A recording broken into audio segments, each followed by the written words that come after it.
কিন্তু যাদের ছেলে হয় না, এখন অনেক জিলাপি হুজুর গুটকা করে বেরিয়েছে, তাবিজ দিলেই বেটা ছেলে হচ্ছে, জানেন আপনারা? হ্যাঁ, বলছে আমার তাবিজে বেটা ছেলে হয়, খোঁজ নিয়ে দেখুন হারাম করে একটাও বেটা না। হ্যাঁ, কলকাতায় পাওয়া যাচ্ছে, পেপারে লিখে দিয়েছে, আনন্দবাজার পত্রিকায় রবিবার অ্যাড দিয়েছে, কলকাতার অমুক বাবা একটাই তাবিজে প্রেমের ব্যর্থতা থেকে সফলতা পান, একটাই তাবিজে কারুর বউ পালিয়ে গেলে 72 ঘন্টায় এনে দেওয়া হয়। আমি চিন্তা করেছিলাম, আল্লাহ, হুজুররা জানে লোকের বউকে নিয়ে পালানো হারাম গুনাহ, যদি জায়েজ হতো তো আমি ওই হারাম খোরের বউকে নিয়ে পালাতাম। ও কি করে খুঁজে বার করে সেটা দেখতাম একবার। এর থেকে বড় ধোকাবাজ প্রতারক পৃথিবীতে আর কেউ নাই। কেউ পালিয়ে গেলে কখনো আনা যায়? আনা যাবে না। তাইলে তো খুব ভালো হতো, এই মাল কটাকে ধরে আমি মোদিজির কাছে নিয়ে যাব। কেন? আদানি আপনার কি নাম, টাকা নিয়ে পালিয়ে গেছে, হ্যাঁ, বিজয় মালিয়া, নীরব মোদি। মোদিজিকে বলতাম এই মালগুলোকে কিছু টাকা দেন, গুটকা খোরগুলোকে এরাই এনে দিবে মাল দুটোকে। হ্যাঁ, তাবিজে এনে দিবে। তো পালিয়ে গেছে, মাল চলে আসছে, লোক পালিয়ে যাচ্ছে, চলে আসছে, তো এই মালগুলো আনতে পারবে না। এদিকে ঝাঁটা জুতো মারুন, এদিকে অ্যাভয়েড করুন এদের কাছ থেকে। এর থেকে বড় ধোকাবাজি প্রতারণা আর কিছু নাই। আমার মুসলমান ভাই, 2 নম্বর গেল, যারা মনে করছেন যে হুজুররা তাবিজ দিলে ছেলে হবে, তারা একটু কান খুলে শুনে যান। আল্লাহ সূরা আল ইমরান প্রথম পৃষ্ঠা, ওয়াল্লাযী ইউসাউবিরুকুম ফিল আরহামি কাইফা ইয়াশা লা ইলাহা ইল্লা হুয়াল আজিজুল হাকীম। মায়ের গর্ভে কি বাচ্চা দেব আমি আল্লাহ আবার ইচ্ছা মতো দিই, আমি কারো পরামর্শে কাজ করি না। জোরে বলুন সুবহানাল্লাহ। আজকে তো আমাদের সমাজের কিছু লোক নামাজ পড়ে না কেন, রোজা রাখে না কেন, তাসবিহ তেলাওয়াত করে না, দিনের উপরে প্রতিষ্ঠিত নয় কেন? তার কারণ একটাই, এক শ্রেণীর হুজুর তারা নিজেদের ব্যবসা ফেঁদেছে, তোমরা যে পাপই করো আমরা অবশ্যই দোয়া করে জান্নাতে নিয়ে যাব। টাকা আনবে, নাজরানা আনবে। 3 বোতল মদ খেয়ে মারা গেছে ধুবুলিয়া হাই রোডে, বলে চিন্তা নাই তো, মিলাদ পড়া, কাকে দাওয়াত দিবি? ইয়াসিন হুজুরকে দাওয়াত দে। আমাকে দিয়েছেন হুজুর, দোয়া করে দেন। কি করে মরল বাপ? অ্যাক্সিডেন্ট হয়ে। এরপরে আমি দোয়া করছি, আল্লাহ গো জান্নাতুল ফিরদাউস দান করো। অ্যাক্সিডেন্ট হয়ে মারা গেছে, তাকে তুমি শহীদের মর্তবা দাও। দোয়া হয়ে গেল। দেশি মুরগি দিয়ে ভাত দিয়েছে, আমার খেতে বসেছি। বললাম বাবা কি করে অ্যাক্সিডেন্ট করলো বাপ? বলে হুজুর ছেলে খুব বদমাশ, 3 বোতল মদ খেয়ে অ্যাক্সিডেন্ট করেছে। আমরা তোবা তোবা, কাকে আমি জান্নাতে দিলাম? আমার কাছে ওই জান্নাতটা নাই। কার কাছে পাবেন? জিলাপি হুজুরের কাছে। এই বাংলাদেশে একজন আছে আলাউদ্দিন জিহাদি, হাদিস কোরআনের বক্তা। সে কি বায়ান করছে জানেন? আমার ভাইয়েরা, 8 রাশি পীরের মাজারে যারা আসবে তাদেরকে আর কবরে ফেরেশতা মুনকার নাকিরা সওয়াল জবাব করবে না। লে বায়ান, শালা যত মাতাল আছে ভারতে সব ওইখানেই পাঠাবো, জান্নাতে যাবি তো 8 রাশি পীরের মাজারে যা। হ্যাঁ, গেলি আর সওয়াল জবাব করবে না, বেঁচে যাবেন আপনি। এদের কারণে লোক নামাজও পড়ে না, পাপ থেকে দূরে সরে না। ওই জন্যে সর্বপ্রথম 1 শ্রেণীর আলেমকে আল্লাহ কিয়ামতের দিনে 1 শ্রেণীর হুজুরকে জাহান্নামে দিবেন। এই মাল কটা শুনেলেন, যারা আল্লাহর কোরআনের আয়াতকে লুকিয়ে দেয় নিজেদের পেট ভরাবার জন্য। ইন্নাল্লাযীনা ইয়াকতুমুনা মা আনজালাল্লাহু মিনাল কিতাব ওয়া ইয়াশতারুনা বিহি সামানান কালীলা উলাইকা মা ইয়াকুলুনা ফি বুতুনিহিম ইল্লান নার। তারা নিজেদের পেটেতে আগুন ছাড়া আর কিছু ভরে না, তাদেরকে কঠিন আযাবে মুবতালা করবেন আমার আল্লাহ। যারা মানুষের কাছে কোরআনের আয়াতকে, হক কথাকে লুকিয়ে দেয়, এরা তো ঠিকই নিয়ে বসে আছে, কষ্ট লাগে।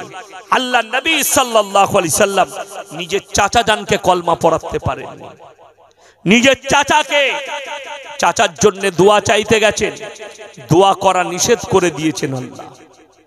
নবীজির চাচা চলে গেলে আল্লাহকে বলেন, আল্লাহ তুমি আমাকে যতদিন না নিষেধ করছো আমি আমার চাচার জন্য দোয়া চাইবো কেঁদে কেঁদে। আল্লাহ নিষেধ করলেন, শুধু নবীজিকে নয়, মা কানা লিন নাবিয়্যি ওয়াল্লাযীনা আমানু আইয়াস্তাগফিরু লিল মুশরিকিন ওয়ালাউ কানু উলি কুরবা। হে আমার নবী, পৃথিবীর মানুষকে বলে দাও, নবী এবং মুমিনরা শোনো, যারা মুশরিক হয়ে মারা গেছে তাদের জন্য দোয়া করতে পাবে না, যদিও তারা তোমাদের নিকটতম আত্মীয় হয়। তোমার বেটা কিন্তু মুশরিক, তোমার বেটা কিন্তু নাস্তিক, তোমার বেটা কিন্তু বেঈমান কাফের হয়ে গেছে, সে যদি মরে যায় তার লেগে জানাজাও নেই, দাফন কাফনও নেই, তার লেগে দোয়াও করতে পাবে না। আল্লাহ যদি নবীকে নিষেধ করেন দোয়া করতে, তুমি তোমার বেটার লেগে রাস্তা কি করে বাল করলে যে হুজুরকে দাওয়াত দিয়ে দোয়া করব, দিয়ে জান্নাতে পাঠাবো? ছেলে নাস্তিকতার উপরে মারা গেছে, কষ্ট লাগে। ইমাম যদি বলে নাস্তিক ছিল, তোমার ছেলে জানাজা পড়াবো না, মসজিদ কমিটিরা তখন ইমামকে তাড়িয়ে দেয়। জেনে রেখে দিবেন, কোন ইমাম যদি হক কথা বলে আর তার কথাটার প্রতিবাদ করে মসজিদ কমিটি যদি তাড়িয়ে দেয়, সেই মসজিদের সেক্রেটারি যদি তাহাজ্জুদ গুজার হয়, আল্লাহর কসম করে বলছি কিয়ামতের দিন আল্লাহ তাকে দাঁড় করিয়ে দিবে কাঠগোলায়, রিহাই পাবে না। আমার এলাকায় একজন ইমাম সাহেব রমজান মাসে এলান করলে, কি বর্তমানে রমজান মাসে এলান করছে একজন ব্যক্তি, ভাই যারা জানাজার ময়দানে জানাজার নামাজ পড়তে এসছেন খানা খেয়ে যাবেন। ইমাম সাহেব বললে রমজান মাসে এলান করাটা হারাম, চলবে না। সকালবেলায় ইমাম সাহেবের চাকরি চলে গেল। কে তাড়ালো?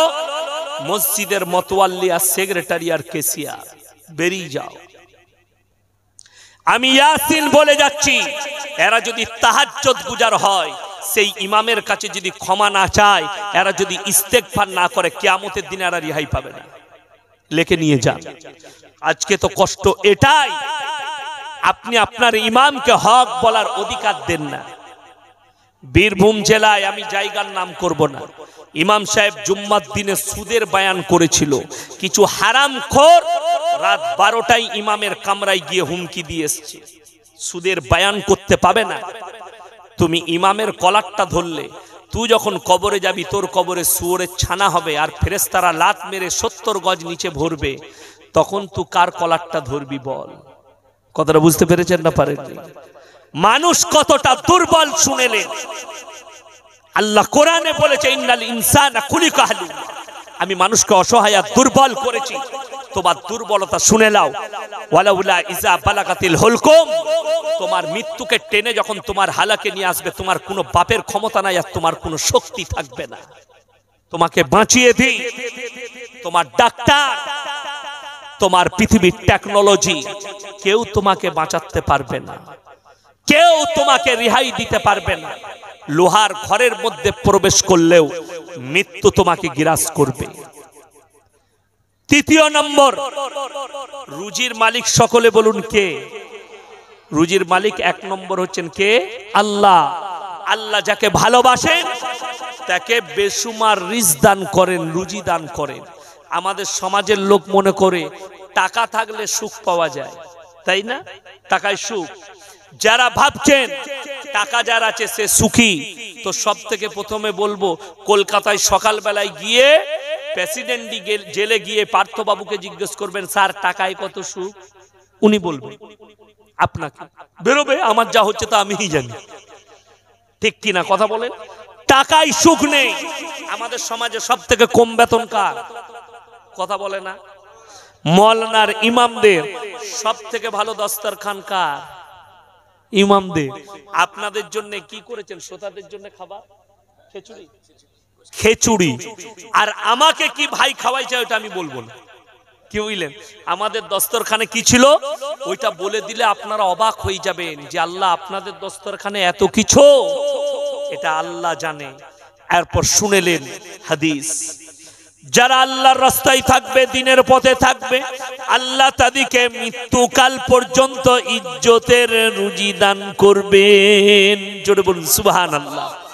আপনি দিনের পথে থাকেন, আল্লাহ ইজ্জতের রুজি দেবে।